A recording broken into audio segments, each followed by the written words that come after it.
Hey, welcome back to Fighting Wings. This is Jesse. I am right in between making a couple videos. I have no idea if the one this weekend is going to be able to be released this weekend or not, so I figured I would drop this one because I missed last week. Took the long weekend to be with myself and be with my family and friends, so I'm fine with that. Hopefully you are too. Thank you for coming back here. Now, really quickly, thank you again for all the subscriptions, all the likes, all the shares, all the awesome stuff going on. So many views, so much cool stuff. Really appreciate it. But today, I've owned this car for almost 2 years, so I want to talk to you about some of the reasons that they suck or why you might not actually like the FR-S BRZ 86 realm. This won't be covering the GR86, of course. I've never touched one, never really been around one, so just about the ZN6, ZC6, Zenki, and Kuki FR-S BRZ 86s. So let's get into those 5 reasons why this car might not be the best.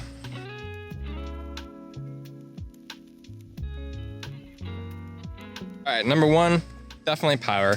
So if you've driven powerful cars, muscle cars, anything really with a big V8 in it, you know that power feels good.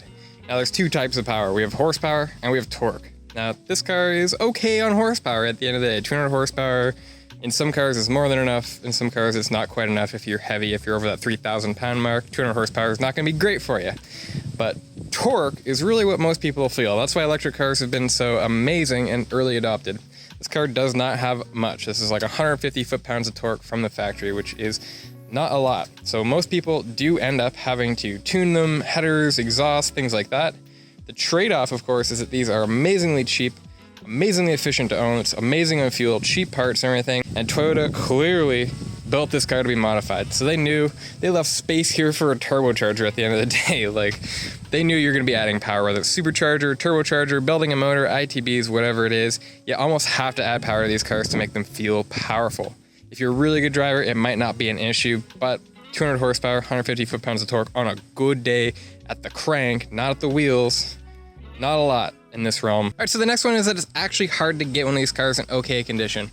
Definitely not impossible. So my car was lucky enough, it was old person kind of owned. It had 1,800 kilometers on it and it was less than half of the MSRP. So I pulled the trigger here. I was considering other cars. You can go back and check out my other videos to see really why and how. Honestly, a high majority of these cars that I got to see, test out, were all abused, even the dealer ones. The actual first one I went to look at the dealer, never got a test drive. The second one, though, was on a used car dealer, and they couldn't find it when I went there because the manager was taking it out for a rip himself over a long weekend.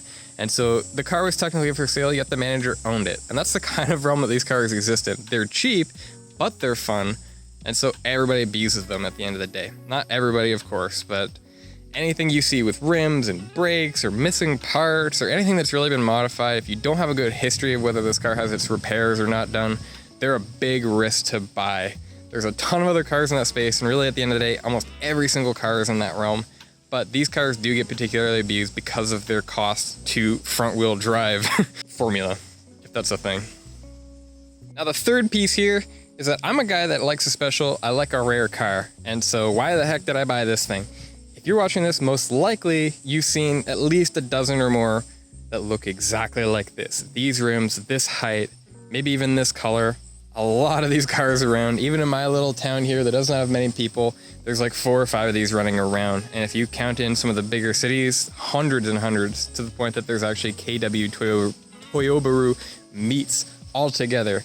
And so if you're looking for a rare car, this ain't it. You're gonna see 100 before you get to the gas station. And probably 50 of those might not be a car enthusiast driving them. They might be people that don't even understand cars, just got a good deal on it and thought it looked pretty with that Toyota warranty.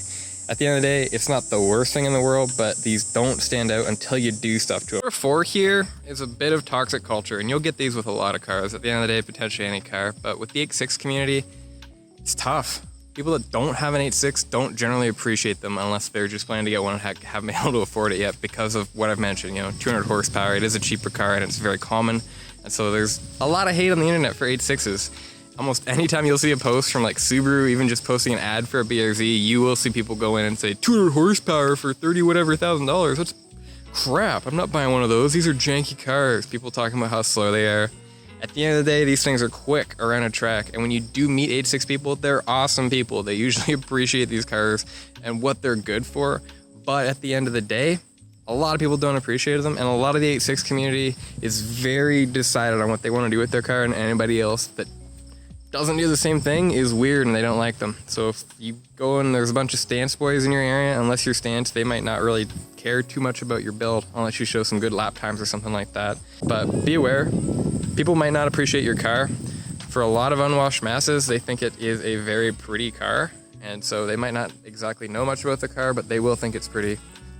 But, you know, toxicity, as with anything, it took me forever, like almost 2 years to find a lot of 8.6 community, basically through these videos, so thank you. And hopefully we get to meet if you have an 8.6, so hit me up.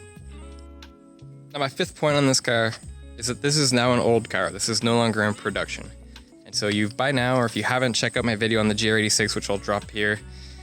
These cars have been replaced. Ultimately, Toyota learns very quickly from how to make these cars and make them better. This is the first generation. This is a 16, so it was a later run of the first generation. This is technically a Zenki car. But the GR86 is here. The BRZ is basically here. And those cars fix a lot of the things that people complain about. A lot better chassis rigidity. You have that bigger motor. At the end of the day, they're a car that even 8.6 enthusiasts really appreciate, and you get that brand new status, you get that brand new warranty, and if you're planning to do something special, that car is still brand new and it's still unique. So if you're going for performance, GR86 is going to go your way. If you want a warranty, GR86 is going to go your way. I personally think this car has benefits to being a little bit lighter.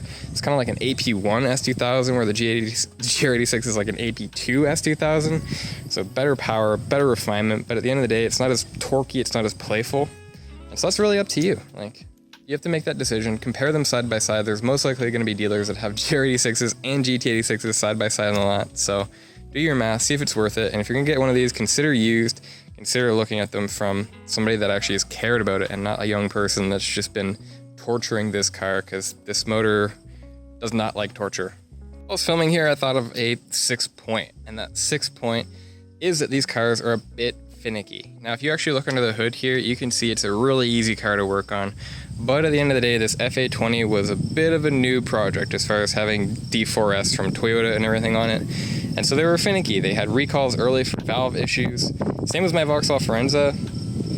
They ended up having a lot of dealers that didn't know how to use them because they technically had a Subaru motor and a Toyota. And so when Toyota touched them, they broke a lot of them. And so you got to be aware of that. You got to do your car history on these cars more than a lot of other cars in the industry.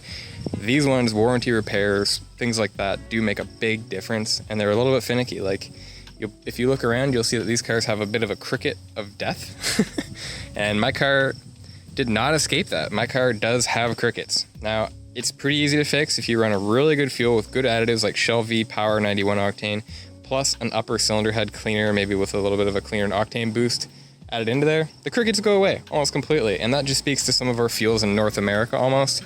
But these are a bit finicky. The interior quality, you know, it's not quite there. It's pretty good though at the end of the day, especially for a sports car that's built to be modified. Love it. So that's just my thoughts after 2 years of ownership. Honestly, no regrets. This is a perfect car for me. I appreciate all of this stuff about it at the end of the day. I think it's perfect for me. Hopefully it can be perfect for you too, but take these into consideration, and there's a million other YouTube videos on this, so look at them, watch them, consider, compare them, figure it out for yourself. But at the end of the day, the easiest way to think about these is usually that this is more like the S13 to an S14, which would be the GR86, or an AP1 S2000 compared to the AP2, which would be like the GR86 comparative. GR86 really took care of a lot of the issues on this car at the end of the day, especially when you see what's actually in this video. But there's still things that people don't love about them. So be aware, make good decisions. I love it. I love that it's torquey. I love that it kind of needs to have stuff done to it. I love that it's cheap and amazing on fuel. This thing drove for like 250 kilometers the other day and used a third of a tank or something, and that cost me maybe like 15 bucks. It's crazy. Don't get that on a lot of other cars. And they go around a track like stink. So even if some of these things do pertain to you, these go around a track like stink. Well, that's just my thoughts. This is Jesse. This is Fine and Wings. Hope you're happy and healthy. Thanks for watching. Keep an eye on it. I'm going to do some other videos in this realm, and then the bigger videos that I'm working on will get released shortly. We're just waiting on all kinds of stuff to go down, and life isn't that easy sometimes, so I appreciate you being patient. I appreciate the subs, likes, subscriptions, everything like that. Take it easy out there. Have a good one.